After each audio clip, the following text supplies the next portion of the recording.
Siapa lagi ya? Banyak kan ini. Siapa aja Mas? Ya semuanya Madura, sisanya Madura semua. Oh Bang Willy aja Bang dia Willy, agak. Madura swasta Bang Willy. Madura naturalisasi lah. Lebih buruk daripada Ini dukung Ahok. dua fungsi apa pecah partai gitu ya. Iya. Dulu dan lebih Dualisme. buruk dualisme dan lebih buruk daripada dukung Ahok.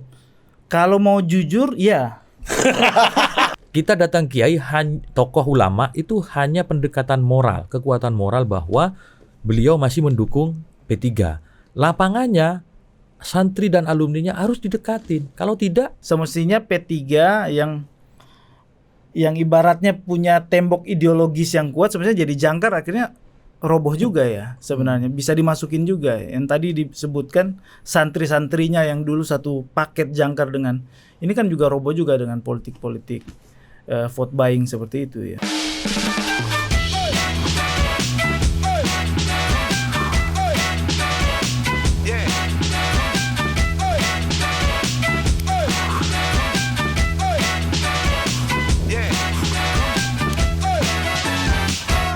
Oke, welcome to Tata Politik. Wih, Wah, dan kita selalu bahagia kalau ada orang Madura di tengah-tengah kita. Coba Mas. Menyengsarakan. Coba terima kasih dulu. menyengsarakan. Kita setiap ketemu orang Madura kita Iya, tes iya, gitu. iya. Apakah ini tipikal teman-teman di Madura agak sulit menyengsarakan atau Adi Praitno kemarin menyengsarakan. iya, betul. Setelah latihan 3 episode baru Nah, dia baru bisa dapat dia. menyengsarakan. Berarti Anda Maduranya udah terkontaminasi dengan budaya. metropolitan ini Anda. Karena Madura swasta, ya. kenal sama Ari dan Budi lah. Udah Jadi Madura Solo ini ya. ada juga Madura Solo. Madura Solo. Ya itu sudah bersama kita ya ada politisi salah satu yang paling terkenal dari Madura ya, suaranya ugal-ugalan bos, 300 ribuan bos ya kan, nggak disisain, ngalahin Mbak Puan Maharani. Kan beda P3 partai, nggak apa-apa. P3 nggak apa-apa. PDI nggak apa-apa, boleh juga kan? PDI, Itu juga kan? perlu, nggak tahu. Ada Mas Ahmad Badawi, Mas Awi. makasih. Lu kenapa diam lu tadi PDI boleh? Ya kan kalau PDI itu kan udah jelas menurut surat edaran Nah. dari Sekjen PD Perjuangan, suara caleg harus linear dengan suara apa namanya Capres. Karena tidak sesuai dengan budaya yang suasana kerakyatan. bahwa Bung Karno menyarankan bahwa itu adalah keluhuran nilai-nilai Pancasila dan berpolitik itu kita dengan moralitas itu berkebudayaan dan berkeadaban ya gitu. Kayak teman saya itu kalau ngomong itu. Iya. Ya, sebelahnya ada siapa nih? Dan ini merupakan sisi gelap dari kekuasaan. The darkness side of democracy. Nangisnya. Ya. Udah dong. Iya, Puasa iya. nangis. Puasa nangis. Ya. Di sebelahnya Pak Awi ada siapa? Ada Gemoy. ya ini peneliti Denny JA, LSI Denny JA yang katanya hasil quick count-nya paling presisi. Bahwa dari sekian lembaga survei kamilah yang paling ada ikram Mas Loman. Ya. Tapi kalau kembali ke Mas Awi, kalau kita pakai skemanya PDI itu Mas, Anda nih bisa nggak dilantik loh. Suara Anda nih 300 ribuan. Ya. Suara capres yang Anda dukung Ganjar ini kayaknya cuma 125 ribuan ya kayaknya di sana. Ya sekitar itulah. Kenapa bisa berbanding terbalik itu, orang yang milih Anda tuh belum tentu milih Ganjar tuh? Coba jelasin dulu. Ya, salah satunya mungkin karena calon presiden dan calon wakil presidennya itu tidak ada irisannya dengan P3. Artinya tidak ada kader P3 di situ. Pak Mahfud MD meskipun beliau orang Madura, tetapi kan tidak ber-KTA P3. Sehingga orang yang memilih saya tidak merasa tidak ada ikatan ataupun apa gitu. Karena kita juga mencoba menggunakan elemen Pilpres ini untuk mendongkrak suara partai khususnya di Madura, ternyata tidak mampu. Karena banyak faktor. Karena ternyata orang Madura itu tidak semuanya fanatik dengan Pak Mahfud MD, meskipun padahal ini kebanggaan bagi orang Madura ya. Iya. Orang seharusnya harusnya logikanya orang kampung kita ada di sana kan ya itu otomatis lah Mas. Iya, harusnya begitu, tetapi Apa yang prakteknya bikin- tidak tak begitu. Nah, kalau dari sisi kepartaian seperti itu, beda ketika calon wakilnya Pak Ganjar itu kader P3. Itu akan berbeda nuansanya gitu. Tetapi karena tidak ada irisan dengan P3, ya hanya irisan kultural lah. Tapi itu tidak bisa dijadi sebagai representasi dari P3. Itulah yang membuat disparitas suara antara suara caleg dengan suara Terus Pilpres. Prabowo Gibran ini ikatannya sama P3 ini dari mananya, Mas? Ya kan kalau Pak Mahfud Madura jelas. Mas Ganjar keluarga istrinya P3 tegak lurus garis lurus. Lah Prabowo Gibran ini yang menang di Madura ini dari mana? Irisannya ini, Mas. Lah kalau itu infrastruktur yang lain kan, itu kan calon dari partai lain kita nggak bisa komentar. Jadi kita hanya bisa merasionalisasikan yang kenapa suara kami lebih maksimal dibanding dengan suara Pilpres. Tapi untungnya P3 nggak ada edaran-edaran begitu. Oh. Karena itu tidak ada beban. Karena nggak ada kader yang maju di Pilpres. Nggak ada beban juga, suara lebih banyak. Ya, kalau yang tadi ada edaran kan ada kadernya maju sebagai calon presiden, Pak Ganjar dari PDIP. Kalau P3 loss gitu kan. Sebanyak-banyaknya ya. Suara caleg lebih banyak daripada suara P3 pun ya silakan gitu. Iya, lu bisa jelasin nggak nih sebelum kita masuk ke P3 ya? Ini soal fenomena ini Pak Mahfud itu kalah justru malah di Madura, kampung halamannya. Iya, biasanya kan orang melihat layers utamanya. Nah, baru layers kedua itu biasanya signifikansinya kurang terlalu. Beda kalau misalnya Pak Mahfud yang 01-nya itu ya. Nah, mungkin suaranya mungkin beda di Madura Raya ya. Nah, ini kan sedangkan di 01-nya bukan Madura, kemudian mungkin secara sentimen dan isu juga kurang inline lah dengan dinamika yang ada di sana, sehingga ya mungkin itu nggak bisa disalahkan ya. Bahwa dan kalau mau dibilang yang suara caleg harus sama dengan suara capres, mungkin PDI kurang separuh kali nasional. Karena hampir semua rata-rata terjadi seperti itu. Jadi variabelnya tentu bukan variabel tunggal. Suara Ganjar percaya apa nggak percaya, PDI adalah salah satu jangkar ya. Tapi kan ada variabel lain kan yang tidak bisa dikesampingkan gitu. Soal Mahfud yang kan ini ikatan emosional satu daerah ke daerah putra daerah, salah satu di antara kita yang ada di sana. Harusnya kan itu lumrah gitu Pak Ikram. Iya, biasanya begitu ya, secara kan ada semacam apa ya, belonging antara. Cuman yang saya lihat itu Apakah layers 01 ini jadi pengaruh sama memang vote getter di sana. Bahwa di sana juga selain ada tokoh Mahfud MD yang kandidasi, tapi calon-calon yang lain ataupun para vote getter yang tokoh-tokoh kan nggak selalu inline juga kan. Ada yang bermain di 02 dan di 01. Kebanyakan di Jakarta Pak Mahfud itu. itu. Sesekali ke Jogja. Sekali di Jogja. Kemandurannya Cawapres Anda itu Pak. Pak Said 500.000 loh suara, iya kan?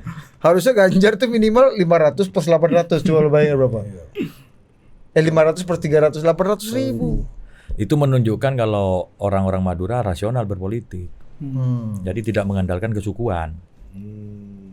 Kan harus dibaca begitu. Itu positif Mas. Positifnya bahwa meskipun kawan sendiri kalau tidak cocok sesuai dengan selera politiknya ya ditinggalkan. Di partai lain pun banyak yang bukan orang Madura kan, Bang Willy misalnya kan. Iya kan. Itu kan sangat rasional. Dari Madura juga kan. Gitu kan. 2 kali lagi menang Bang Willy ya. Paten juga Itu Bang sangat Willy. terbuka berarti cara berpolitiknya orang Madura gitu. Iya benar kan. Bang Willy ya. Siapa lagi ya? Banyak kan. Siapa aja Mas? Ya semuanya Madura, sisanya Madura semua. Oh Bang Willy aja. Bang dia Willy, agak- Madura swasta Bang Willy. Madura naturalisasi lah. Oke. Ayo masuk ke Nah, P3. P3 deh gimana deh? Ya, Lo. kita perjalanan hari ini KPU udah ketok nih Mas. P3 nggak lolos threshold. Ya. Tapi Mas Awi masih berjuang nih kayaknya nih. Apa perjuangannya masih ada atau udah nggak mungkin atau gimana sih Mas? Atau menghibur hati aja nih? Atau LPJ buat konstituen aja nih, Oh, Mas? enggak. Atau Jadi apa yang terjadi sebenarnya? karena ruang di konstitusi, di undang-undang kan memang dimungkinkan ya bahwa kita punya waktu 24 jam untuk mengajukan keberatan ke Mahkamah Konstitusi. Tentu kita mengajukan gugatan ke Mahkamah Konstitusi kan tidak asal-asalan, didukung oleh data-data dan fakta-fakta yang ada di lapangan. Saya ambil contoh misalkan di hari terakhir ketika rekapitulasi di Papua Pegunungan itu kita protes keras, bahkan minta forum itu dipending dulu untuk menyelesaikan yang ada di carut marutnya, yang ada apa istilah lebih tepatnya ketidaksesuaian administrasi kepemiluan di Papua Pegunungan. Tapi KPU berdalih ruangnya bukan di situ, silahkan tulis di form keberatan nanti ketemu di Mahkamah Konstitusi. Nah, ruang itu ada. Yang berikutnya memang faktanya banyak suara-suara P3 itu bergeser. Entah karena salah input, entah ada unsur kesengajaan atau seperti apa, entah karena dari saksi P3 agak lemah di beberapa tempat menyebabkan terjadinya pergeseran suara. Dan itu lumrah terjadi di pelaksanaan pemilu ya, apalagi misalkan rekapnya sampai malam-malam gitu di setiap TPS itu. Dan kita ada data-data itu. Bahkan di Papua Pegunungan itu ada caleg kami, kan di Papua Pegunungan tidak semuanya noken itu. Tetapi partisipasi pemilihnya suara sahnya 99,8%. Artinya semuanya noken gitu kan. Padahal ada kabupaten-kabupaten tidak noken. Di Jakarta saja yang coblosan biasa kadang tinggal nyebrang TPS itu malas untuk ke TPS itu. Apalagi di Papua Pegunungan gitu. Untuk nyebrang distrik misalkan, nyebrang tempat TPS itu kan bukan sesuatu yang mudah. Tapi partisipasi hampir 100%. Tapi partisipasi hampir 100%. Suara sahnya bukan cuma partisipasi, suara sah. Suara sah 99,8%. Nah, nggak ada yang sakit, nggak ada yang meninggal, dan nggak ada yang salah. Nah, itu berarti apa? Tingkat kesadaran politiknya tinggi. Kira-kira gitu kalau kita melihat fenomena itu, kesadaran berdemokrasinya tinggi. Nah, di Papua Pegunungan ternyata ada caleg kami mendapatkan suara 5.000 sekian sesuai dengan C hasil karena tidak noken di salah satu kabupaten di Jayawijaya, ibu kotanya ya. Tetapi di rekap KPU nasional tinggal 271. 4.000 sekiannya kemana? Itu salah satu kabupaten. Di tempat yang lain saya yakin masih ada data-data yang sudah dikumpulkan nanti diungkap dalam persidangan. Jadi nggak ada SPJ. Kalau SPJ ke konstituen, LPJ. Kalau LPJ ke konstituen udah selesai kemarin gitu. Jadi nggak perlu lagi. Cuman kita mengamankan hak kami yang 12 kursi nih. Kita hitungannya 12 kursi itu kalau lolos itu. Ya setidaknya orang-orang yang sudah menitipkan amanah suara ke kita tetap kita diperjuangkan. Sampai pada nanti putusan MK-nya seperti apa gitu. Ini hanya untuk tadi Mas memperjuangkan suara yang sudah dititipkan, atau memang Mas Awi dalam hitung-hitungan partai masih ada kemungkinan bahwa suara 12 kursi itu bisa direbut lagi, Mas? Itu seberapa? Kalau tidak yakin kita tidak ke MK. Karena kita yakin bisa pulih, bisa kembali lagi suara-suara dari P3 itu, maka kami ajukan ke Mahkamah Konstitusi. Sehingga P3 masih ada di parlemen di periode mendatang gitu. Kalau ternyata putusan MK-nya tidak bisa, ya mau apa lagi gitu. Tetapi kami yakin dengan dalil-dalil yang kita ajukan dan juga dengan bukti-bukti yang kita ajukan, termasuk saksi-saksi fakta yang kita persiapkan, saya yakin kok gugatan dari P3 ini bisa dikabulkan. Oke. Pak Ikram, gimana ngeliat P3 di pemilu kali ini? Ini kan ini juga ya, dramatis juga. Sangat gitu. Dramatis. Setelah puluhan tahun ya. 51 tahun. 51 tahun di 2024 putusan KPU harus walaupun belum pasrah ya. Ini kan masih ada upaya ke MK. Tapi kalau dari quick count kita kan memang 3,8. Artinya kalau pakai rentan margin of error ya bisa 4, bisa tapi kan memang yang diperkarakan di MK ini kan sengketa hasil ya. Artinya memang harus bisa dibuktikan, dan kalau saya nggak salah hitung selisihnya untuk mencapai 4 itu cuman 300.000 ya. 190-an. 190 itu sangat kecil ya. Saya pikir angka ini dengan sebaran provinsi yang luas ya, menemukan 190 ribuan itu kalau memang betul ya dibuktikan dengan bukti-bukti yang kuat, saya pikir nggak menutup kemungkinan untuk peluang itu terbuka, walaupun banyak yang sudah bersukaria ini kan, karena ada yang bertambah 5 kursi, ada yang bertambah kan, gitu. Jadi yang mereka itu juga harus menahan dulu, Pak. Ini belum finish ini kan. Ini 12 kursi ini masih peluang juga untuk diraih oleh P3. Memang anti klimaks sih sebenarnya. Kalau saya lihat P3, dulu aja P3 dilanda dengan banyak sekali insiden gitu ya. Kemudian keberpihakan yang nggak populis lah isunya. Isu Ahok lah di sana. Kemudian ada isu yang tidak sesuai dengan suara pemilih di bawah. Kemudian ada insiden Pak Romi kan gitu di akhir, isu korupsi dan sebagainya, itu pun masih bisa mempertahankan. Sekarang nih ada vote getter nih, ada mantan cawapres Sandiaga Salahuddin Uno ya, di situ Bapilu, tapi juga ini kan memang agak tragis kalau saya lihat.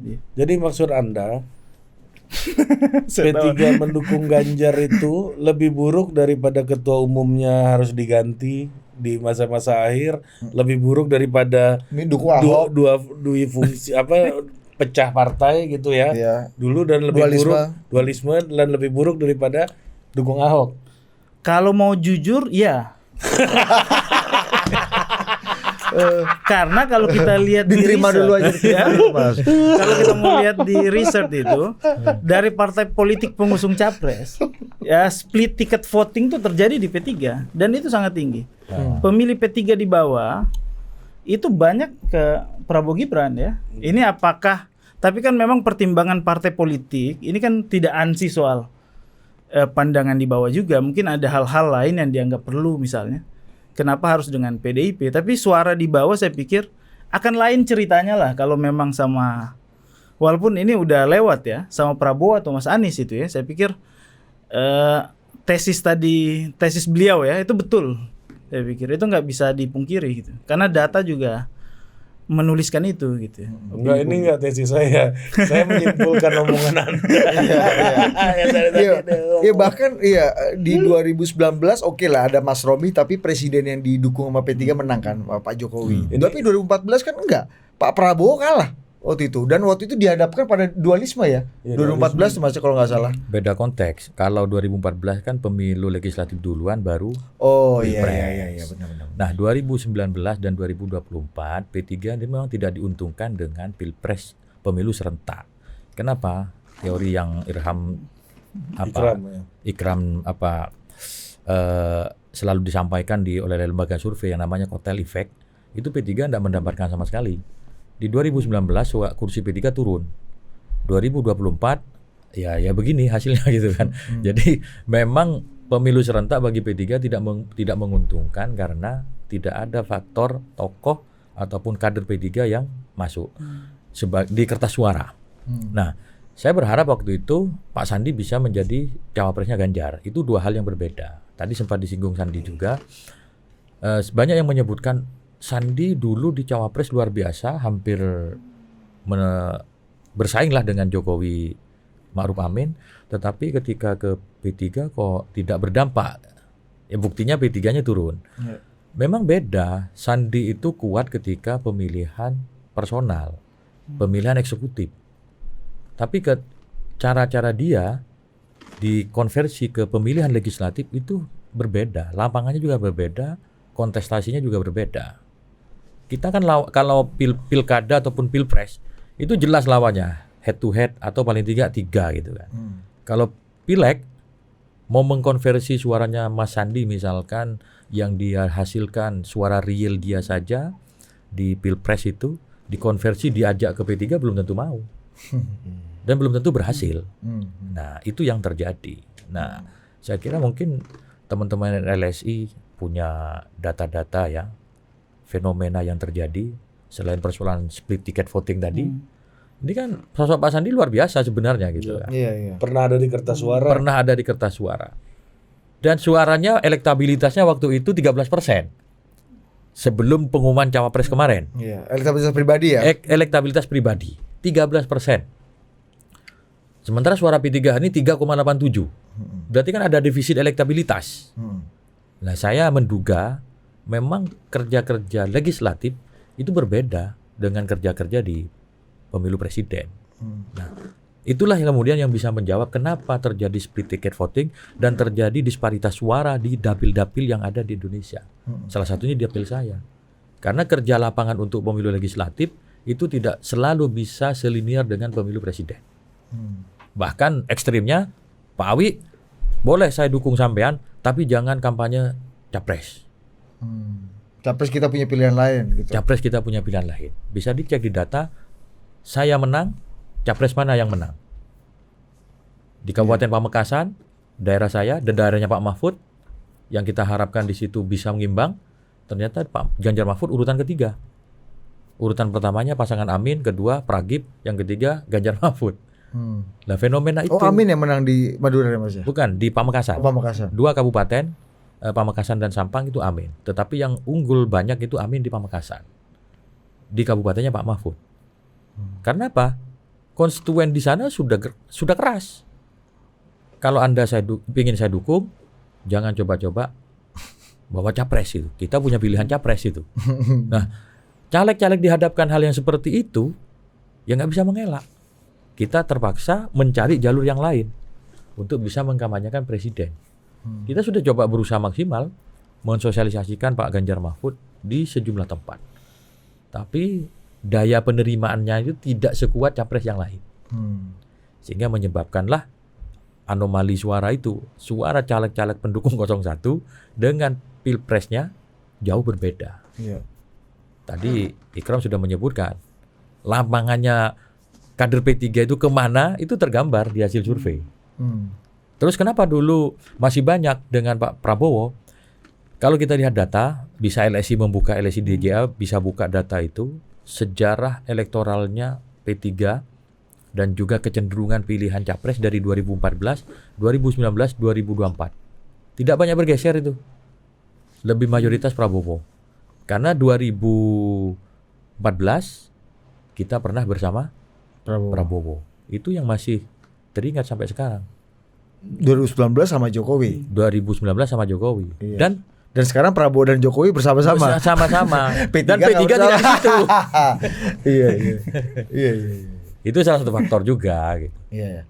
Nih, Kram, kalau sandi faktor tadi menarik tuh. Tadi Mas Awi aja bingung kan. Ini elektabilitas pribadinya itu 13% dengan popularitas yang segitu besar, harusnya paling enggak kalau nggak dapat kotel efeknya dari Ganjar Mahfud, Sandi bisa membawa inilah. Menurut lu punya suara sendiri. Betul. Iya, memang memahami pemilih ini kan nggak sederhana ya. Kan orang misalnya Partai P3 ini kan partai yang bernuansa agama ya di sana. Maka orang-orang yang menjadi vote getter itu harus tune in dengan nuansa yang menjadi konstituen P3.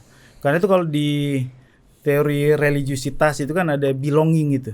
Pertama, Sandi secara belonging ya, religious belonging kalau P3 ini kan entitas NU-nya ada, kelompok-kelompok Islam banyak lah yang kemudian fusi di situ. Apakah cocok nggak dengan nuansa itu? Kemudian religious believing. Believing mungkin dari secara tarekotnya ya kan. Kalau Budi saya nggak perlu tanya ini kunutnya panjang dia Pak kan. Kurang lebih gitu ya. Believingnya, kemudian behavingnya gitu. Apakah basis konstituen ini bisa dikukuhkan oleh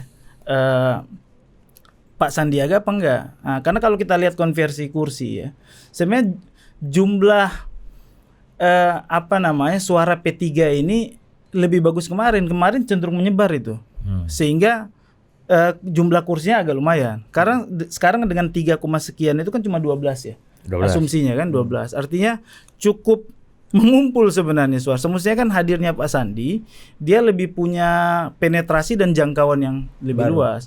Nah, menurut saya ya, memang Pak Sandi nggak boleh dibiarkan sendiri waktu itu. Itu Pak Sandi kalau ada tandem-tandem yang mungkin dilihat bahwa ini lebih cocok dengan atmosfer ya, vibes pemilih P3. Saya pikir hasil survei kemudian hasil pemilu yang kemarin sudah diumumkan menggambarkan bahwa oke, Mas Sandi ini populer, tapi popularitas dia reaksi kimianya tidak pas dengan konstituen di P3. Gitu. Nah, ini apa adanya ini ya. Iya. Maksudnya gambaran personal saya gitu. Iya. Atau mungkin juga nggak Mas, misalnya panggung-panggungnya P3 kurang mendapatkan atensi dari calon presiden dan calon wakil presiden Anda. Artinya maksudnya ya Mas Ganjar mungkin lebih fokus gitu ya mengentertain konstituen dan panggung-panggungnya PDI misalnya gitu. Atau Pak Mahfud mungkin juga yang lebih relatif independen justru malah bukan memakai P3 jadi kendaraan utamanya untuk kemana-mana. Ini ada penjelasan nggak? Ada yang bisa menjelaskan seperti itu, tetapi tidak sepenuhnya karena Pak Mahfud juga sempat menggunakan panggung-panggung P3 ketika misalkan ke Lebak itu sempat mampir dengan teman-teman di DPC P3 untuk melakukan konsolidasi. Tetapi sekali lagi kalau P3 membuat skala besar seperti yang dilakukan oleh kawan-kawan PDI, jelas sumber dayanya berbeda. Tapi ada satu hal yang menarik ini. Khususnya di Madura, di dapil saya ya. Begitu Pak Mahfud diumumkan sebagai calon wakil presidennya Pak Ganjar, sebagai orang Madura, saya sebagai orang Madura, kakek nenek saya orang Madura, dan maju dari Madura 3 kali ini. Pak Mahfud juga pernah jadi DPR dari Madura juga, dan pernah menjadi wakil ketua Balik juga. Saya juga wakil ketua Balik hari ini gitu. Jadi hampir memiliki kesamaan jalan lah kalau di politik. Nah, ketika Pak Mahfud diumumkan sebagai calon presiden, calon wakil presiden, saya pribadi langsung berimprovisasi mengenalkan, mengasosiasikan Pak Mahfud dengan P3. Apa? Memasang foto saya dengan Pak Mahfud. Karena belum ditetapkan sebagai calon presiden, calon wakil presiden, Pak Mahfud baru diumumkan oleh PDI Perjuangan sebagai calon wakil presiden. Saya pasang baliho saya dengan Pak Mahfud di seluruh Madura. Ada sekitar 1.000 titik kami pasang. Ingin menunjukkan bahwa Pak Mahfud itu bersama P3. Kita harapkan ada kotel efek dari Pak Mahfud dan ada juga P3 juga bisa mendorong Pak Mahfud. Ternyata di sejumlah kecamatan saya dimusuhin banyak orang. Gambar Pak Mahfud disobek. Itu yang ngenes saya gitu. Kenapa Mas? Ya kurang tahu. Disobek. Disobek gambar Pak Anda Mahfud udah aja. bikin baliho spanduk menjamur kemana-mana Mas ya? Menjamur kemana-mana, dipasang, bahkan disobek gambaran Pak Mahfud. Ada juga yang dengan foto saya tapi nggak banyak. Satu mungkin yang dengan foto saya disobek. Tapi yang banyak itu foto Pak Mahfud disobek. Kita laporkan ke polisi, ke Bawaslu untuk segera bertindak. Ini kenapa? Ini kan saya sudah sadar diri. Waduh, kok begini? Tapi tetap kita fight kan. Tapi akhirnya ketemu sama pemilih-pemilih yang mengatakan, Pak, kalau mau didukung pileknya, jangan bawa-bawa pilpres. Nah, ini kan real yang ada di masyarakat. Terbukti ternyata di hasil pemilunya di setiap kabupaten Ganjar Mahfud kalah. Dugaan saya. Karena di Madura itu termasuk salah satu kelompok masyarakat yang kuat dalam hal masalah keagamaan ya. Bukan berarti semua orang soleh gitu kan. Tetapi kalau orang Madura boleh dia bisa sehari-hari mungkin tidak menjalankan praktek ritual keagamaan ya. Tapi jangan sekali-kali Islam disentil atau disentuh. Maka dia akan ada di garda terdepan untuk membela agama. Untuk jihad, membela agama. Nah, rupanya setelah saya telusuri yang diduga mengganggu itu, yang kecewa itu orang-orang yang kecewa dengan keputusan pemerintah pembubaran FPI. Dan Pak Mahfud yang ada di garda terdepan mengumumkan ini ya Pak. Mengumumkan SKB-nya padahal yang tanda tangan bukan Pak Mahfud. Berkali-kali kami sampaikan bahwa yang tanda tangan SK itu adalah Mendagri, Menkominfo, Menteri Agama. Menkominfo-nya adalah waktu itu Johnny Plate. Johnny Plate mengusung pasangan Anies. Nasdem mengusung pasangan Anies. Jadi Pak Mahfud tidak ikut terlibat dalam soal penandatanganan. Tapi orang-orang Madura lebih pintar lagi. Tapi kan koordinatornya Pak Mahfud. Ya bener juga. Jadi itu yang selalu dijadikan bahan di bawah. Maka mungkin Budi Ari ingat beberapa tahun yang lalu rumah Pak Mahfud didatangin orang di demo kan. Rumah ibundanya maksudnya? Rumah ibundanya. Gimana itu coba? Orang yang tidak tahu menahu persoalan hiruk-pikuk politik harus menanggung luapan emosi dari masyarakat. Pak Mahfud yang dianggap membubarkan rumah ibunya yang didemo. Meskipun udah lama itu kejadiannya. Itu masih diingat, Pak.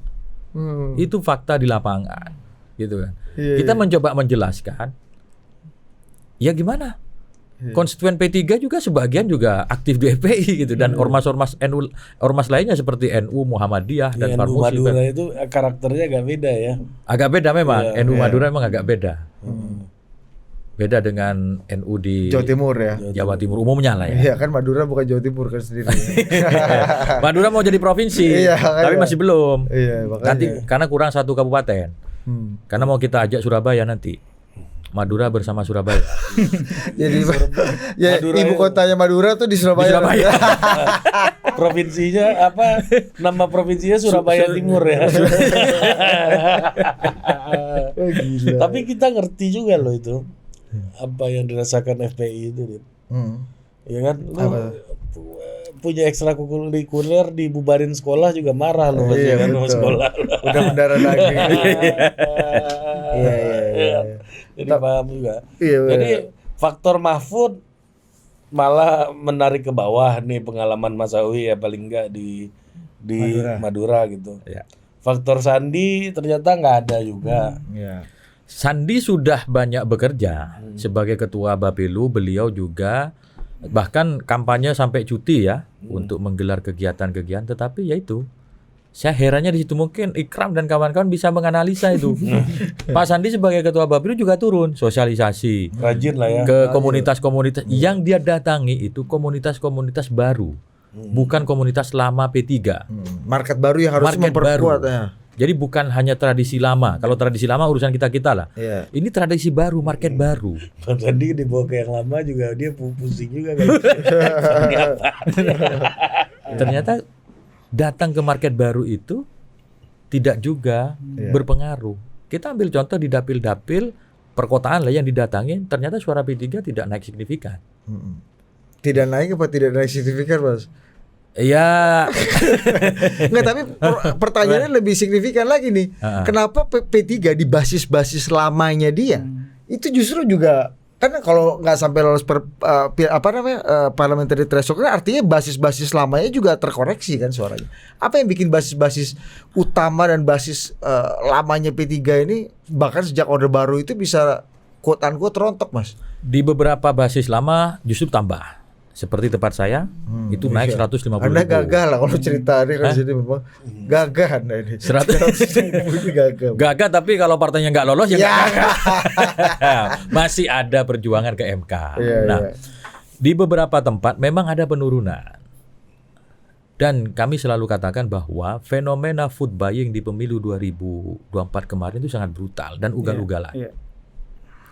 Survei dari indikator politik menunjukkan, mungkin dari LSI DNIJA juga bisa menunjukkan nanti di 2019 orang yang menganggap wajar money politik, food buying itu masih 30%.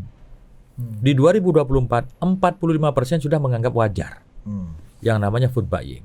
Nah, caleg-caleg P3 ini kumpulan para aktivis, kumpulan ya para kiai, bukan pengusaha. Ketika menghadapi politik liberal seperti itu, ya tidak bisa bersaing. Bahkan di satu dapil itu rata-rata caleg P3 itu maksimal 2 orang yang bertarung. Bahkan di tempat saya boleh dibilang saya sendirian. Di tempat lain P3 itu maksimal 2 petarung dan dengan kemampuan yang pas-pasan. Sementara kompetitornya itu rata-rata minimal dalam satu dapil 3 petarung dan kuat-kuat. Nah, mohon izin Mas, ini pertanyaan saya nih. Kenapa nggak bisa dibikin jadi 3 petarung per dapilnya? Nah, kan tugasnya Bapilu itu kan harusnya kan. Lah itu dia. Caleg-caleg yang ada ya sudah segitu gitu. Memang jumlah calegnya memenuhi kuota kursi. Ada 8 sesuai. Tetapi ya itu yang memiliki kemampuan finansial, kemampuan sosial, mobilitas itu tidak banyak. Rata-rata kalau ingin dapat satu kursi itu minimal 3 yang bertarung. Kan ada juga punya keinginan untuk bertarung, tetapi seringkali, waduh, saya kalau lanjut masih kalah sama yang nomor 1. Ada juga yang seperti itu, sehingga menyebabkan dia nggak bergerak. Dan di dapil-dapil yang ada incumbent itu rata-rata terkoreksi, mayoritas terkoreksi, ada turun 20.000, ada turun 30.000. Karena petarung di bawahnya sudah nggak ada lagi. Mas, tapi kan gini, basis-basis keumatannya kan juga nggak hilang, Mas. Pesantrennya masih ada, kiainya mungkin masih ada, ataupun anaknya juga. Kan itu kan basis-basis kultural yang harusnya tinggal di saklar tuh on and off aja kan, Mas. Apa yang distorsinya tuh di mana? Kalau basis-basis kulturalnya tetap, kiainya tetap. Tapi santrinya kiai ini, pengikut kiainya itu berbeda sudah. Ikut data indikatornya sudah menganggap wajar politik uang ya. Jadi tidak cukup hari ini politik hanya datang satu kiai terus bakal mendapatkan suara 100. Nggak bisa. Kita datang kiai, tokoh ulama itu hanya pendekatan moral, kekuatan moral bahwa beliau masih mendukung P3. Lapangannya santri dan alumninya harus didekatin. Kalau tidak, ya tidak ikut. Karena apa? Pragmatisme politik hari ini itu sangat besar. Konstituen itu sudah tiap hari, bayangkan, saya mendapatkan cerita langsung ini dari orang yang bersangkutan. Dia dalam pemilu itu mendapatkan 5-6 amplop dari berbagai caleg, berbagai partai. Coba. Termasuk P3. Termasuk P3. P3 datang misalkan kayak incumbent nih.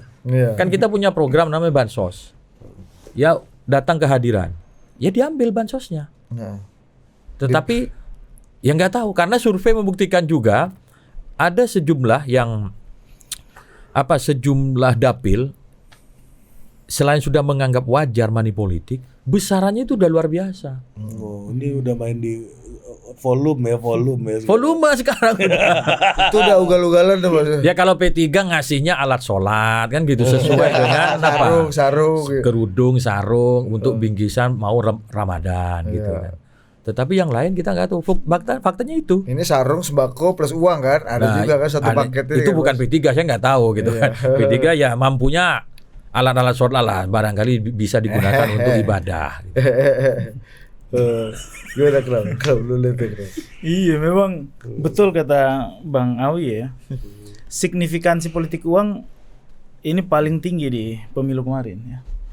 Karena memang ini banyak gambaran, mungkin di DPP juga sering tuh di survei udah aman kan? Nggak usah tiba-tiba di lapangan orang yang nggak kelihatan ya kan? Betul. Naik, Pak. Karena penetrasi itu juga sangat kuat kemarin, dan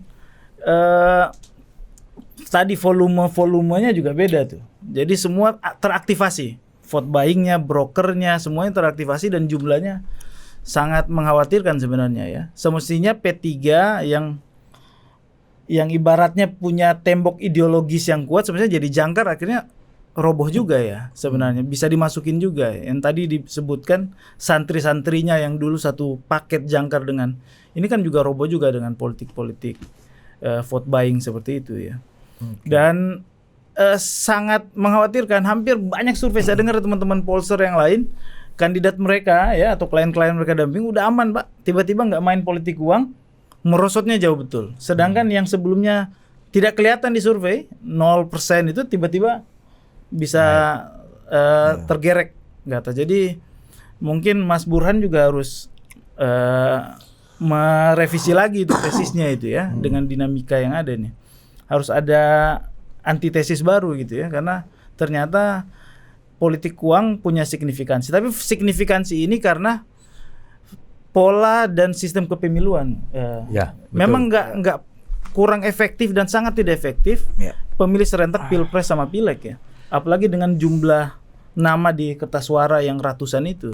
Jadi memang pemilih akhirnya dihadapkan dengan jalan-jalan pintas gitu. Kotel efek untuk P3 kemarin ada nggak, mengalir nggak dari Ganjar Mahfud menurut lu, Kram? Karena tadi Mas Awi nyebut tuh, tadi gue jadi inget lagi, Ri.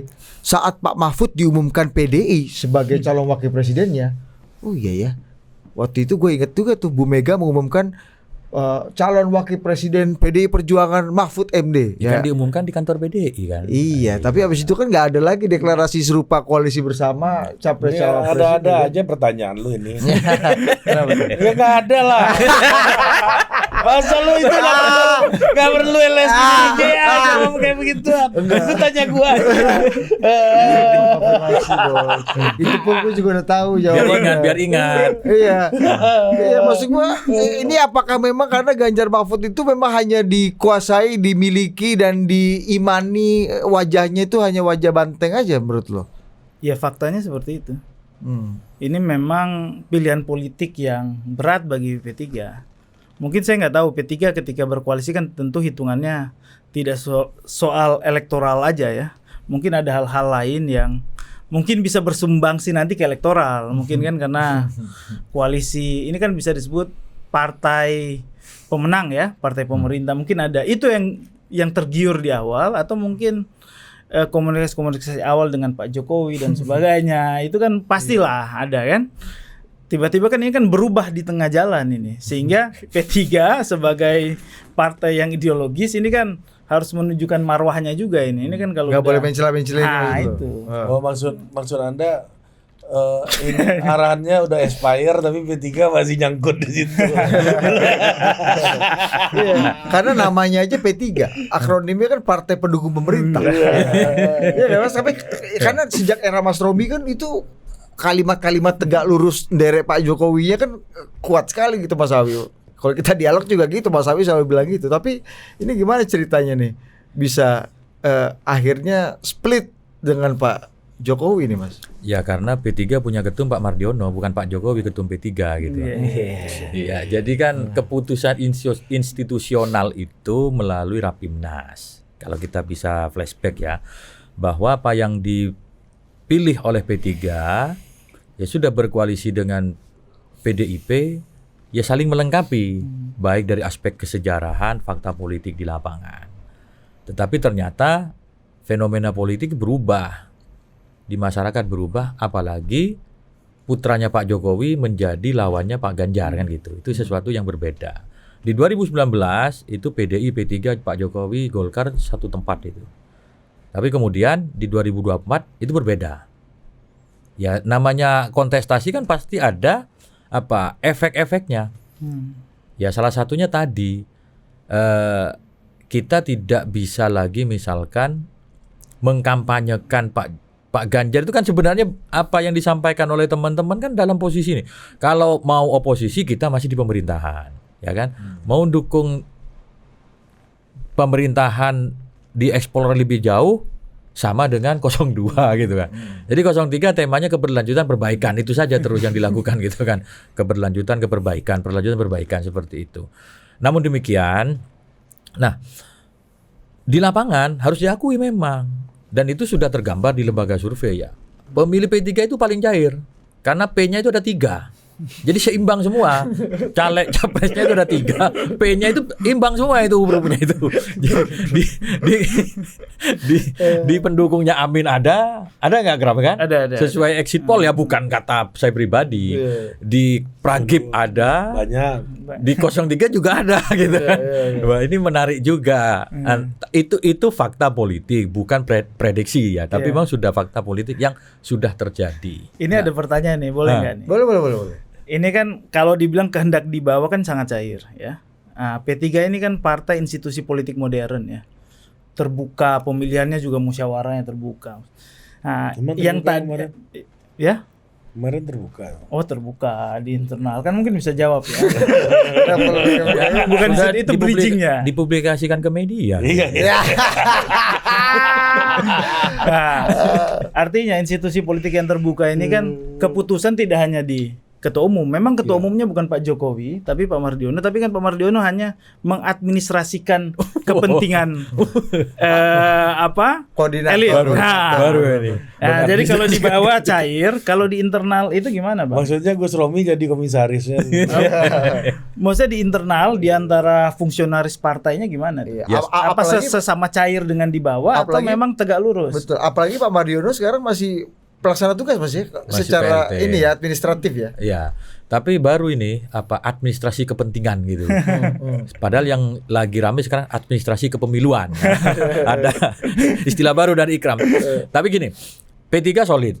Baik secara struktural kita mengikuti keputusan Rapimnas. Tapi sekali lagi ketika dihadapkan kepada fakta-fakta di lapangan itu tidak bisa mengelak. Memang kenyataannya demikian. Bahkan DPW kami, salah satu DPW kami, DPW Bali, ini DPW Bali, dia yang merasakan betul harusnya mendapat impact dari koalisi PDI dengan P3, ini suaranya turun.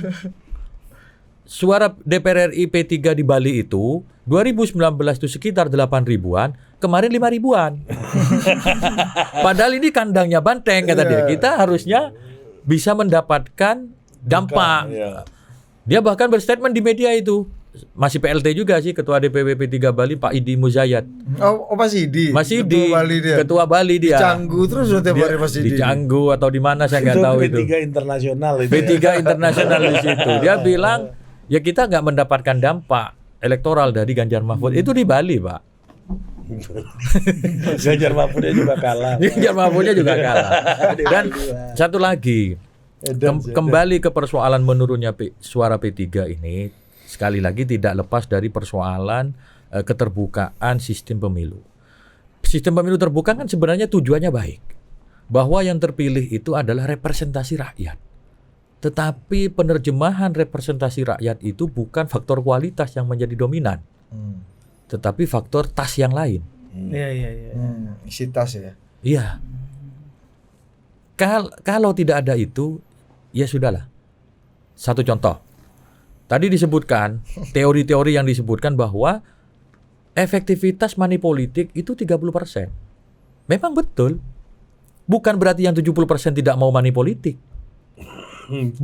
Cuma nggak efektif aja. Nggak efektif, yang 70% itu yang tadi, yang 6 amplop gitu loh. Ya, isi 25.000 Nah. kalah sama 300.000 kan. Bahkan lapangannya itu sampai begini.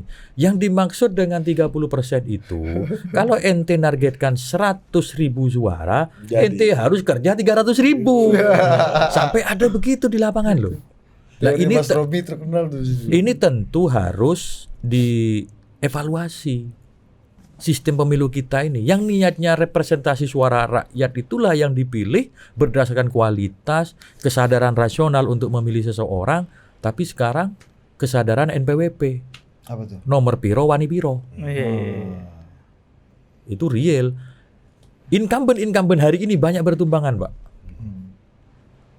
Anu merta Mas ya. Di Riau itu sekali lagi saya kebetulan di podcast ini juga Mas Romi pernah mengungkapkan di Riau itu hanya 4 incumbent yang kembali ke Senayan. Padahal tidak kurang-kurang dia bikin kegiatan bersama masyarakat. Kemarin teman saya beda partai ini di salah satu dapil di Jawa Timur. Dia anggota Komisi Pertanian. Tiap bulan kerjaannya bimtek di kementerian.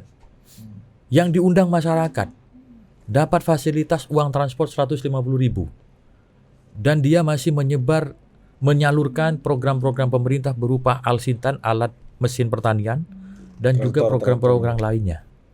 Sudah nggak kurang-kurang yang diberikan kepada masyarakat. Dan itu selama 5 tahun dijalankan. Selama 5 tahun dijaga. Investasi sosial ya. Terus saya bilang, terus sampean tidak kerja lain. Kerja pragmatisnya saya juga. Pakai ukuran 2019. Jumlahnya sama. Karena sudah pede, sudah mengumpulkan orang selama 5 tahun, bergantian malahan, bahkan mungkin sudah seluruh dapil dia jajaki, penyaluran bantuan dia salurkan, reses dia laksanakan, hari hanya dia atas nama kerja elektoral tetap dilakukan, tapi standarnya masih pakai 2019. Selesai Pak, tewas, nggak kepilih gitu kan. Betapa mahalnya ongkos politik di Indonesia kalau semuanya dikonversi itu. Itu yang kemudian kita berpikir ini harus ada evaluasi. Tidak boleh lagi dibiarkan politik barbar seperti ini. Dibiarkan politik brutal seperti ini tidak boleh. Kemarin P3 jangan-jangan P3 merasa bahwa bener juga PDI kemarin tuh. Proporsional tertutup aja kalau kayak gini ya. Itu menjadi salah satu opsi ketika kemarin rame-rame menggugat mengenai sistem pemilu kita. Karena sistem pemilu kita itu dengan sistem terbuka memungkinkan siapapun untuk nyalon. Bagusnya di situ. Tetapi kalau Anda nggak kuat, hanya mengandalkan kualitas, ya jangan mimpi jadi DPR. Karena semuanya sudah sangat pragmatis. Nah, sekarang pertanyaannya, apakah kembali tertutup? Bisa jadi, tetapi seleksi di partainya itu harus ketat. Jangan lagi di partai menjadi tempat jual beli nomor urut. Kan itu yang dikhawatirkan. Maka kami menyarankan mix system aja. Digabung. Kan nggak ada sistem yang sempurna di dunia ini. Sistem pemilu manapun pasti berbeda-beda. Tinggal di sistem terbukanya di sejumlah dapil ada khusus sistem yang bisa digunakan untuk partai. Yang pengurus partai yang selama ini dia ngurus partai tidak mencari pekerjaan yang lain, hanya memang untuk karakter buildingnya di partai, tetapi ketika nyalek dengan sistem suara terbanyak begini, dia tewas. Dia nggak bisa berkompetisi, kan kasihan. Nah, Mas, kita balik ke belakang lagi, Mas. Kemarin itu saya lihat di TV itu sehari ada 3 kali kayak Mas Awi itu ngomongin suara P3 yang pindah ke PSI. Iya. Masih inget aja hari ini. Nah, jangan-jangan ini yang membuat kedua-duanya nggak lolos.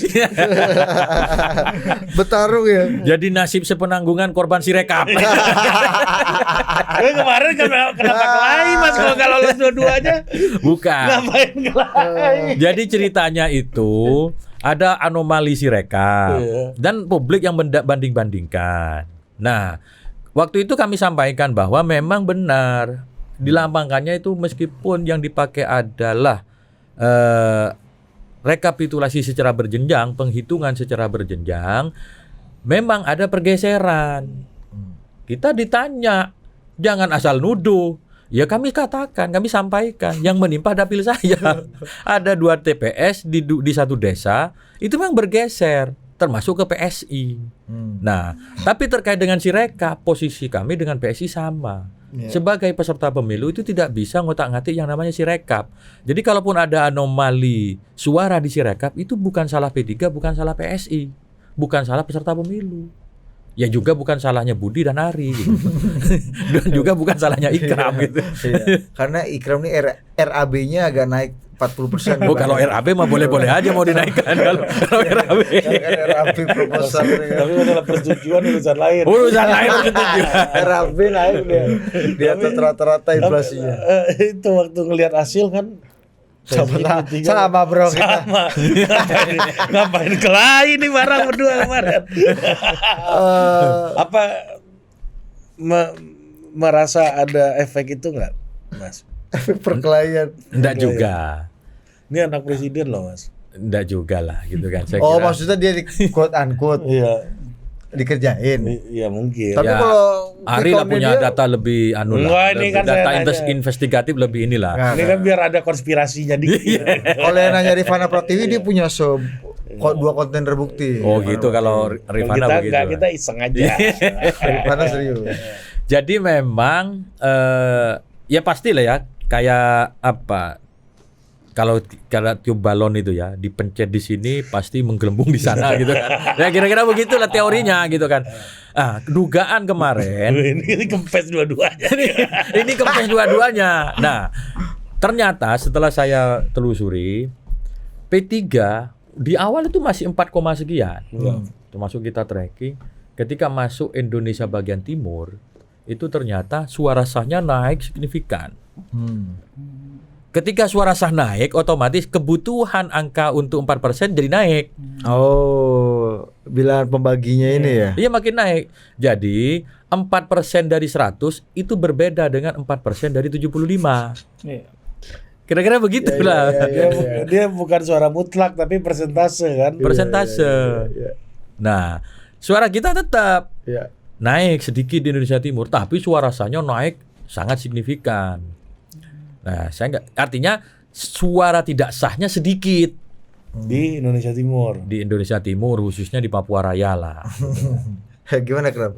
Ini Suara tidak sah. suara tidak sah apa gitu tuh. Artinya nggak ada yang mati, nggak ada yang sakit, nggak ada Iya. yang Dan kita lihat memang yang terakhir yang bertarung agak keras di publik ini ya P3 versus PSI ini soal pasca PPK ditutup ini kan ya. Situ tuh. Ya, tapi saya nonton juga ada Miftah Sabri itu kan ngomong terkait bahwa isunya bergeser dari soal alih suara dari satu parpol ke parpol lain. Ini peralihan dari suara yang dianggap tidak sah ke Sah. sah. Di situ kan artinya konfliknya udah mulai, bahkan sebelum putusan KPU udah mulai ini. Tapi kalau kita lihat selisihnya hanya 193.000, ini kan 0,0 juga Pak Budi. 0,13. Ya, betul. 0,013 ini kan angka yang 0,013. ini kan sebenarnya angkanya mungkin juga angka ini nggak salah juga angka yang dipublikasikan lembaga survei karena selisihnya hanya 0,013.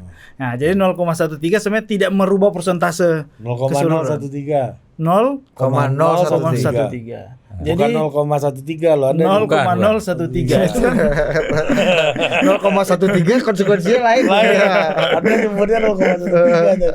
Jadi kalau saya lihat mungkin angka itu mungkin masih bisa dipertaruhkan di MK, apalagi evidence-nya kuat ya. Nah. Tapi memang agak sulit ketika PSI karena udah bukan 0,013 ya. Akhirnya selisihnya udah agak lebih 1%. 1,5 malah. Iya. karena itu kenapa Bang Awi juga tidak mengkonfrontasikan lagi itu. Iya, udah cukup, Ya kan? udah cukup. Kasihan Iya, Dinda. Sama-sama korban Sirekap. Ya. Gue pas mengumumkan KPU di otak gue, ini ngapain kelahi? Harusnya sama-sama berjuang. Atau kata orang Jawa itu rebutan balung gitu. Iya, rebutan balung. Bahkan balung ini juga enak kalau dimasak Mas ya kan. Tapi apa tuh? Enggak ini beda-beda topik. Ya itu. Boleh. Ini Gua juga soal itu tuh. masih MK nih, Iya. masih soal MK nih. Nah, ini paten yang lebih paten nih untuk soal Pilpres. TKN meminta Prabowo Gibran ini diskualifikasi dan minta gelar pemilu ulang, Mas. Ini lebih ekstrim lagi di permintaannya yang mulia Duta Besar Profesor Todung Mulya Lubis ini kan. Jadi ini MK lagi tapi untuk yang jadi diskualifikasi dan minta pemilu ulang dari awal lagi. Ya namanya bahasa proposal tadi itu gitu. RAB ini. Permintaan ya biasa permintaan tentu permintaan itu saya yakin ya disesuaikan dengan data-data dan fakta-fakta yang lapangan gitu kan. Dan kebetulan saya tidak tergabung di tim hukum TPN. Jadi data-data yang disandingkan itu saya kurang tahu persis tapi setidaknya mirip lah dengan data P3 gitu. Data-data P3 suara berapa, geser berapa. Ada per kabupaten kita punya. Lengkap ya. Lengkap. Kalau ini tanya ini tim hukumnya TPN yang punya kalau iya, kalau itu tim hukumnya TPN gitu. Saya kalau di TPN kan bidang komunikasi publik ya tugasnya komunikasi sama Ari dan Budi nih gitu kan. Ya harusnya lu ngobrol dulu sama yang mulia Todung Mulya Lubis itu. Pertanyaannya gini, Mas. Yang saya tahu ya output dari MK itu biasanya kalau permohonan diterima itu PSU gitu misalnya. Tapi ini nggak mungkin ada PSU lagi ya. Mungkin ya masih. Apa ini soal Masih Pilpres?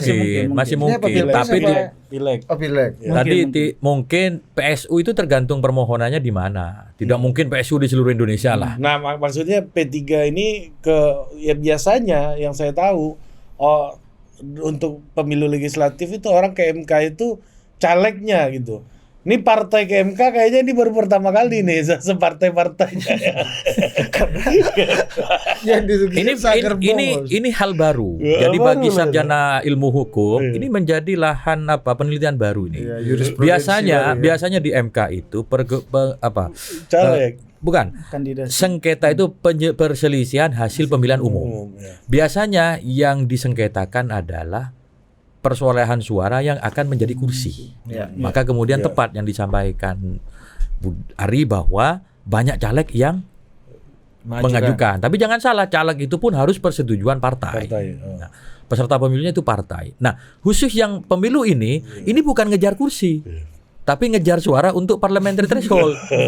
Ini hal yang baru dalam praktek hukum pemiluan di Indonesia. Nah, maka kemudian kami mendalilkan gugatan itu di sejumlah dapil yang menurut kami kalau data ini tidak berubah di rekapitulasi berjenjang itu, P3 lolos. Karena 193.000 itu kalau dibagi jumlah TPS itu tidak seluruh TPS kok. Iya, 800.000. Kan 800.000 sekian TPS itu. Ini hanya 190. Kalaupun dibagi satu-satu per TPS itu nggak nyampe sampai ya hanya 200.000 TPS-an lah. Nah, ya kalau ini kan artinya cari 20.000 TPS yang mungkin bisa selisih 10 suara gitu. Itu udah jadi itu barang tuh ya.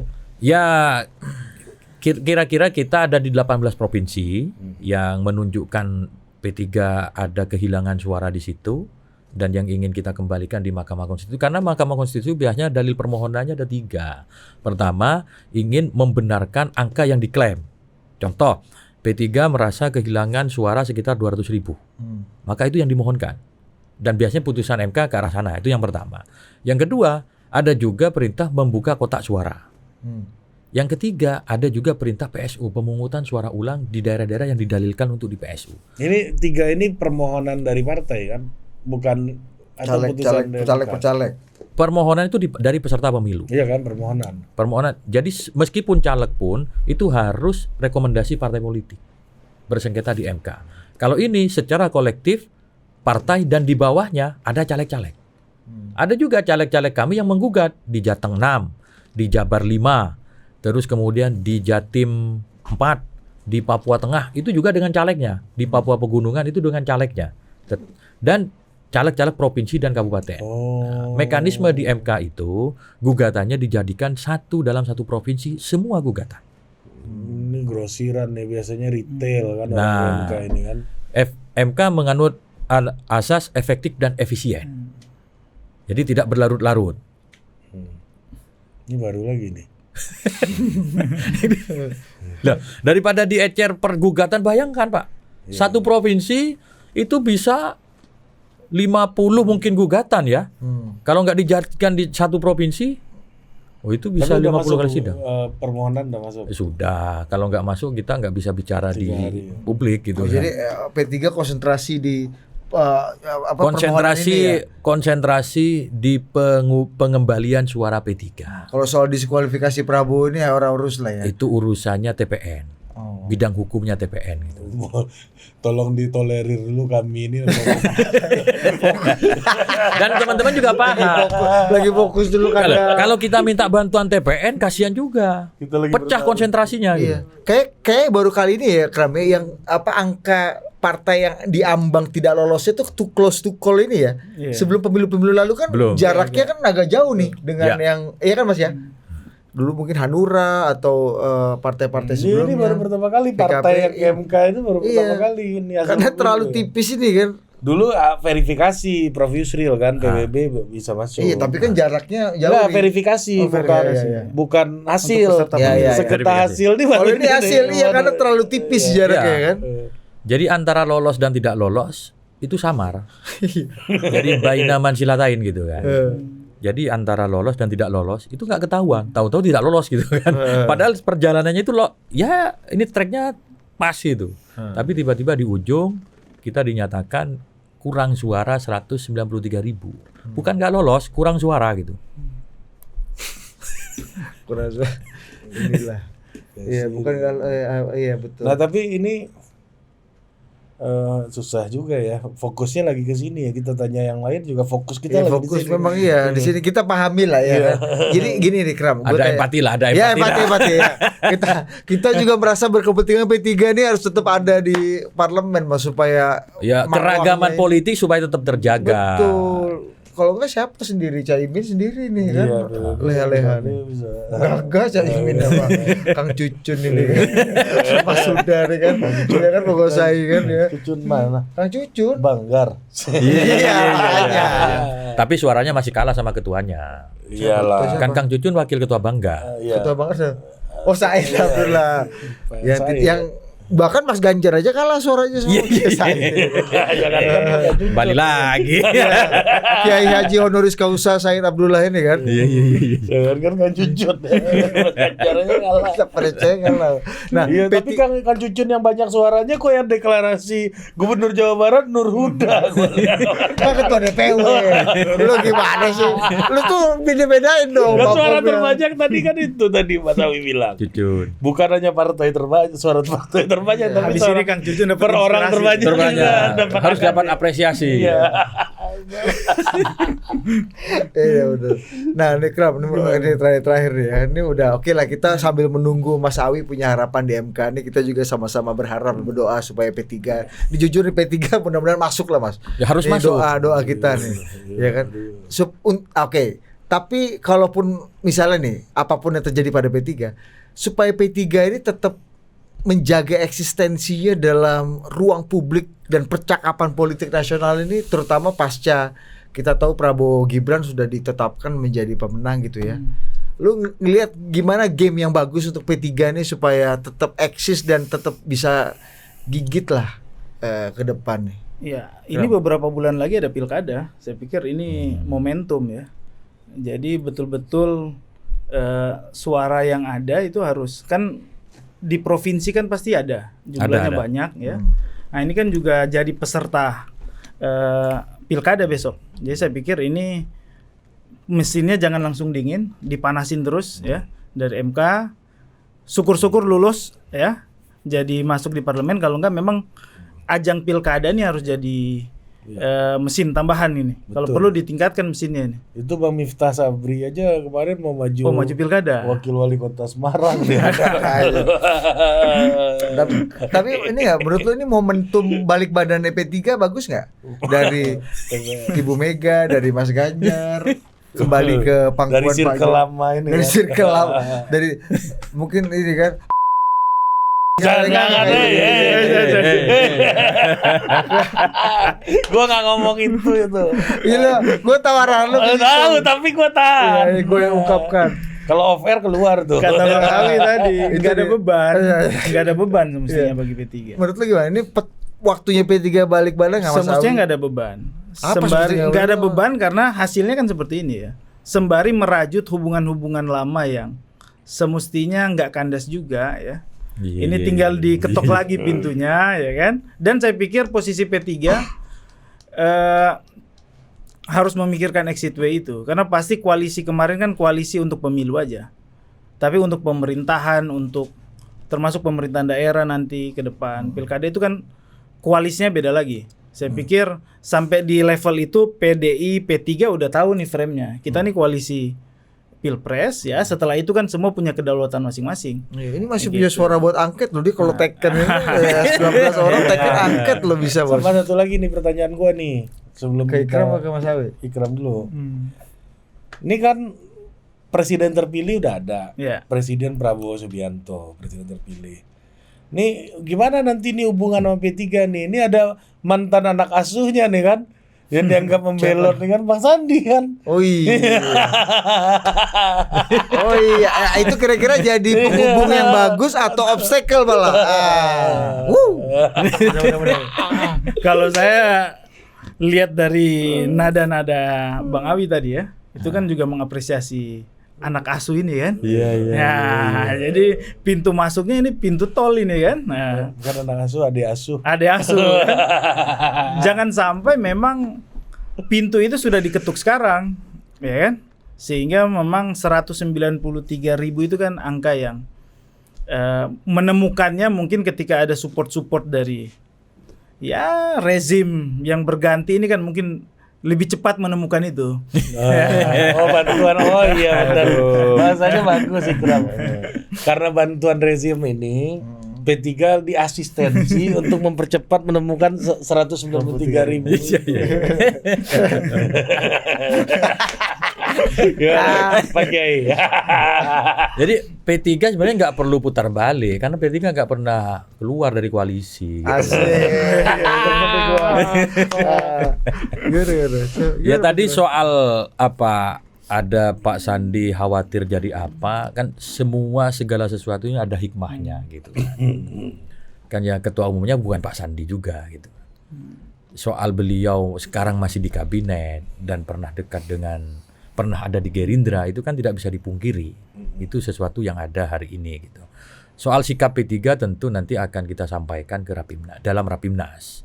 Karena dulu mengusung Pak Ganjar itu kan di Rapimnas, dan nanti juga sikap politik P3 seperti apa tentu akan diputuskan di Rapimnas. Yang jelas sampai hari ini P3 masih fokus mengurus sengketa gugatan hasil pemilu di Mahkamah Konstitusi. Ini 193.000 ini nih apa minta bantuan nggak nanti? Ya 193.000 kita berjuang sendiri dengan mengumpulkan data-data yang ada. Ya kalau misalkan, kan gini, ini jujur aja, P3 ini belakangan menjadi bahan pembicaraan yang luar biasa. Dan banyak orang yang prihatin dan membantu. Masalahnya itu keluar setelah pemilu. Udah ada kontak sama rejim baru ini, udah ada belum Mas? Ya kalau kita di parlemen itu kan, emang rejim kan belum, masih rejim Pak Jokowi sekarang. Rejim baru ya. Kan masih 20 Oktober. Ya, rejim lama, rejim baru lah. Iya. Ya dengan elit-elit partai kita kan komunikasi nggak ada masalah dengan kawan-kawan di Gerindra gitu kan. Kan sudah berkawan lama saya itu. Jadi ya informal ya komunikasi biasa. Tetapi ketua baliknya kan Gerindra tuh. Ketua balik Gerindra, wakilnya Ahmad Baidowi dari Iya, P3. makanya udah tiki taka selama ini. Bukan umpan lambung ya, tiki taka. Begitu bos. Gampang lah itu ya. Tapi dengan Pak. Gampang lu yang ngomong. Gampang lagi gitu.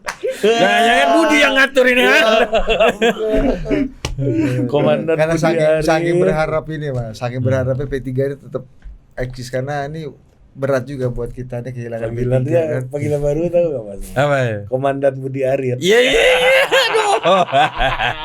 Asal jangan Budi Arit setia. Aduh. Mas katanya Pak Prabowo mau berkunjung ke DPP P3. Bener gak tuh? DPP. Ya. DPP P3. DPW lu ngomong. DPP. DPW kan nanti kan DPD tadi. DPP. Lagi. Ini mah puasa ini bikin orang budek ini. DPP P3, Mas. Ya kalau itu benar ya kami berterima kasih dan merasa tersanjung dan terhormat. Tapi kan itu kan baru informasi ya. Sampai sekarang belum ada follow up. Ya sekali lagi karena P3 sekarang masih fokus ke Mahkamah Konstitusi gitu. nanti kira-kira putusannya MK itu kayak apa nanti tuh Mas bentuknya? Wah, saya bukan hakim MK. Nggak biasanya kalau yang Harapan, diharapkan, ekspektasi. Yang sesuai petitum permohonan yang saya sampaikan tadi itu. Jadi mengembalikan suara P3 dan P3 dinyatakan lolos gitu, atau PSU di sejumlah provinsi yang menurut P3 itu layak untuk dijadikan PSU. Kan dalil-dalilnya. Berarti caleg-calegnya turun lagi dong semuanya. Ya kalau PSU otomatis dengan pilpresnya juga kayaknya. Tapi ini hanya untuk pileg legislatif, pileg DPR RI yang kita gugat yang PSU itu. Di dapil-dapil tertentu. Di dapil-dapil tertentu. Biasanya kayak begitu. PSU tidak akan jarang semuanya dilakukan PSU. Jadi biasanya MK, setahu saya praktek di pengadilan manapun kan tidak ultra petita. Tapi bisa jadi MK berimprovisasi. Kan tidak jarang juga ultra petita gitu kan. Iya, menciptakan norma baru. Menyiptakan norma baru. Biasanya di satu sisi open legal policy, tapi di sisi yang lain tidak open legal policy, langsung diperintah gitu. Bisa. Barangkali nanti ya yang langsung perintah itu juga bisa gitu. Kemarin ada itu 2029 nggak ada parliamentary threshold kan? Angka parliamentary threshold 4% dianggap inkonstitusional. Di 2029. Di 2029 padahal barang yang sudah inkonstitusional pun dipertahankan untuk diberlakukan di 2029. Karena aturannya udah jalan. Tapi nanti hakim MK dituduh lagi itu tahapan putusan pemilu untuk ini meloloskan kan, PSI. Kalau bicara tahapan pemilu itu sampai pelantikan 1 Oktober. Tahapan pemilu DPR loh, sampai pelantikan apa? Kalau memaknai tahapan, kalau gugatan batas usia kemarin saat tahapan juga, meskipun kalau usia beda. Bukan belum pendaftaran itu. Bedanya karena ada Ari di situ. Jadi setuju nggak lo didiskualifikasi nih Prabowo Gibran nih Mas? Didiskualifikasi ya. Ya kalau dalil-dalilnya kuat gitu kan, tetapi Tapi kan nggak ada info tadi katanya. Belum ngobrol ya. belum ngobrol. Lagi fokus ke sini. Lagi fokus di MK. Tapi ada yang pernah didiskualifikasi itu pilkada, Ada. Kota Waringin Barat. Pak Mahfud tuh ketua Oh itu MK-nya bukan tuh. kalau diskualifikasi, Apa ya? Kalahkan. Dikalahkan. Oh dikalahkan ya? Bukan dicoret ya? Bukan. Yang didiskualifikasi itu di NTT itu. Oh. Ada. Ketua MK-nya siapa tuh? Ternyata warga negara Profesor Mahfud Amerika. MD. itu. Oh Profesor Mahfud MD. Orang Pamekasan. Calon wapres saya juga itu. Iya. Ada juga di Gorontalo kalau nggak salah. Kalian Karena ada ya? mutasi mutasi pejabat. Oh iya ya. Oke lah. Tapi itu pilkada. Ada. Pilkada ya, bukan pilpres. Iya, belum pernah kan. Belum pilpres belum pernah ada yang didiskualifikasi Tapi soalnya. ya lucu kata Mr. Q gini Ri. Ini timnya Ganjar Mahfud ngajuin ke MK juga. Iya, oke kalau oke lah kita hargai ya. Kalau disetujui sama MK gitu ya. 2 putaran. Lah yang masuk putaran kedua juga Prabowo sama Anies kan, bukan Ganjar juga katanya. Iya juga sih gitu. Menurut Mr. Q. Nggak, kalau menurut netizen kemarin gua baca gini katanya. Ya udah 2 putaran aja. Anies sama Ganjar aja putaran kedua, rebutan juara 2.